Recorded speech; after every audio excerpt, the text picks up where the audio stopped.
সকলোকে good morning দি ভাবিছোঁ আজি মিনি ব্লগটো ষ্টাৰ্ট কৰি দিওঁ। ৰাতিপুৱাই দেখিলোঁ দেউতাই পাৰ এহাল আনি দিলে। মনটো পাৰ এহাল দেখি ইমান ভাল লাগি গ'ল।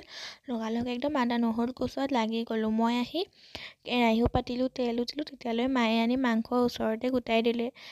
তেলতে অকণমান চেনি দি দিলোঁ মাংসৰ ৰংটো ভাল আহিবৰ কাৰণে, আৰু তেলতে মাংসখিনি দিয়ে দিলোঁ। মই আকৌ এনেকৈহে মাংস বনাই ভাল পাওঁ পাই।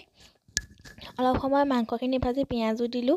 পিঁয়াজ দিও আকৌ আদা নহৰু নিমখ হালধি দি অলপ সময় এনেকৈ ভজাৰ পিছতে আলু দি দিলোঁ। তাতে এটা দিলোঁ গোটা নহৰু, তাত আৰু অলপ পানী দি পেলাই মই ঢাকি দিলোঁ। ঢাকি ভিতৰলৈ আহি আকৌ গাজৰ আৰু অলপ বিট জলকীয়া তেনেকৈ পিচি ল'লোঁ।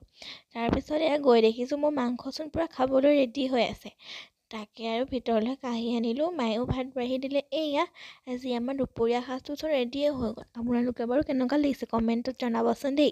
আজিলৈ ইমানেই, বাই বাই।